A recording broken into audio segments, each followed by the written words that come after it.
Have a good day बच्चों। आज हम इंग्लिश ग्रामर में समझते हैं प्रीपोजिशंस। प्रीपोजिशंस एक पार्ट ऑफ स्पीच है। ये क्या होती है देखते हैं। ए preposition is a word that indicates the relationship between a noun and the other word of a sentence. Preposition वो होती हैं जो हमें नाउन यानी कि संज्ञा और अदर जो वर्ड होते हैं उनके बीच में क्या संबंध है ये दर्शाती हैं। They act to connect the people, object, time and location of a sentence. इनसे हमें कार्य के बारे में पता चलता है कि किन लोगों ने कार्य और किस समय पर कहाँ और किस जगह किया है। ये प्रीपोजिशन से ही स्पष्ट पता चलता है।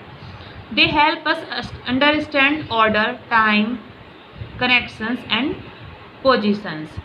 इन्हीं की मदद से हमें किसी भी वाक्य में ये पता चलता है कि वो ऑर्डर या काम कब हुआ, किस समय हुआ और उसकी क्या स्थिति होती है। आगे देखते हैं टाइप्स ऑफ प्रीपोजिशंस, यानी कि प्रीपोजिशंस के प्रकार। Most of the prepositions have many uses. सारी जो प्रीपोजिशंस होती हैं उनके काफ़ी यूज़ होते हैं। There are some prepositions which are common in every type of prepositions as they function in a versatile way. बहुत सी प्रीपोजिशंस होती हैं जो अलग अलग हर सेंटेंस में कार्य करती हैं। पहली आती है प्रीपोजिशंस ऑफ टाइम, यानी कि जो समय से संबंधित प्रीपोजिशन होती हैं। Prepositions of time show the relationship of time between the noun to the other part of a sentence. ये प्रीपोजिशन वहाँ प्रयोग होती हैं जो संबंध स्थापित करती हैं संज्ञा का दूसरे पार्ट जो होते हैं सेंटेंस में उनके साथ। ये समय से संबंधित होती हैं। इसमें मेन कौन सी होती हैं? On, at, in, from, to, for, since, ago, before, till, by, etc. are the most common preposition of time. ये most common prepositions हैं जो टाइम से रिलेटेड होती हैं। इसी के कुछ एग्जाम्पल देखते हैं टाइम के। फर्स्ट है he started working at 10 AM, यानी कि उसने काम 10 बजे सुबह शुरू किया, तो ये समय से संबंधित प्रीपोजिशन है at. There is a holiday in December, यहाँ पे प्रीपोजिशन यूज़ की है हमने in. He has been ill since Monday, वह मंडे से बीमार हो रहा है, तो यहाँ पे प्रीपोजिशन हमने लगाई है सिंस। ये समय से ही रिलेटेड सारी हैं। I was born on April 8, 1982। I was born 2 minutes before my twins brother. Twins होते हैं जो जुड़वा होते हैं, उसमें जो सिस्टर एंड ब्रदर होते हैं उनको ट्विन्स बोलते हैं। सेकंड है prepositions of place and direction.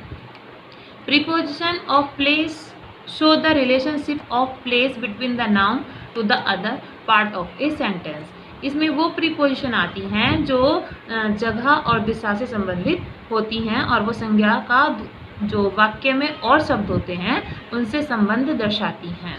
Main इसमें प्रीपोजिशन होती हैं on, at, in, by, from, to, towards, up, down, across, among, behind, between, through, in front of, above, under, below, etc. Are the most common preposition of place and direction. ये बहुत ही main preposition है जो हमारी place और direction से संबंधित होती हैं। नेक्स्ट है हमारी प्रीपोजिशंस ऑफ एजेंट्स और थिंग्स। प्रीपोजिशंस ऑफ एजेंट्स और things indicate a casual relationship between noun and other part of a sentence. इसमें वो प्रीपोजिशन आती हैं जो हमारा और नाउन का अन्य शब्दों के साथ जो रिलेशनशिप है उसको दर्शाती हैं। इसमें of, for, by, with, about, etc. are the most used and common preposition of agents or things. ये मोस्ट कॉमन प्रीपोजिशंस हैं जो थिंग्स से रिलेटेड होती हैं। And last one is phrasal preposition. A phrasal prepositions is not a prepositional phrase but they are a combination of two or more word which function as a preposition।